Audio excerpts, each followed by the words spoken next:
director of Ant-Man and the Wasp Quantumania, who previously worked on Marvel's Fantastic Four when it was under Fox, talks a little bit about his time and finally gives us an update on the upcoming Fantastic Four reboot from one of the people who worked on WandaVision.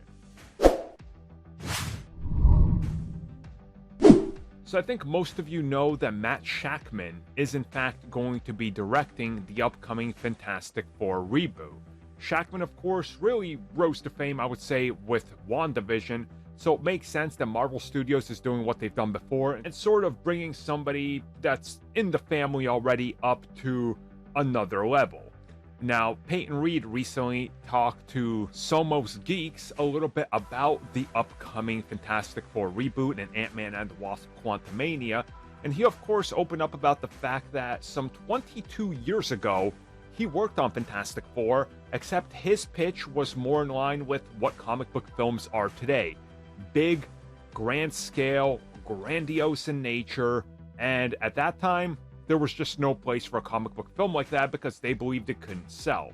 And he says that he took a lot of the ideas and themes that he had in his Fantastic Four films and put them into the Ant-Man franchise, specifically the family aspect.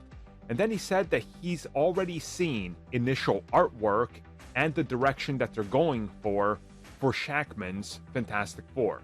And he said that there's something special here. He believes that this is going to be something that's really good. It's different, it's Fantastic Four, and it's Fantastic Four unlike what people have seen so far.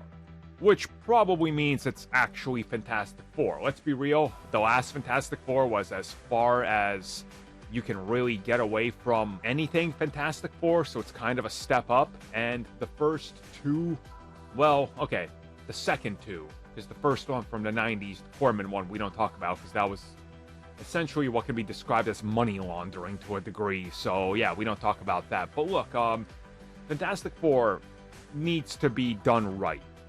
And when we really think about what he's saying here in terms of what he worked on, what he was going for, why it didn't make it into the Fox version, and then what they have today, I think the picture is very clear. It's going to be a big, next level comic book film.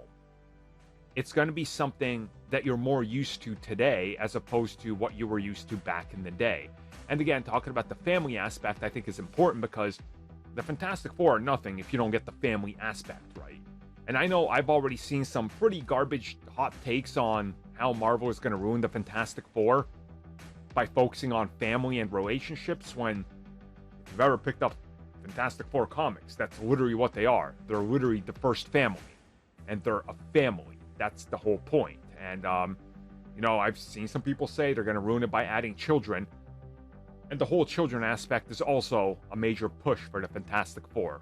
Again, that's the whole shtick now, and always has been the family aspect. So, if Peyton Reed, who's been lobbying and talking about Fantastic Four for over 20 years, believes that they're doing something right, I think he probably has a good foundation of the Fantastic Four to know and be comfortable saying that what he's seen is good so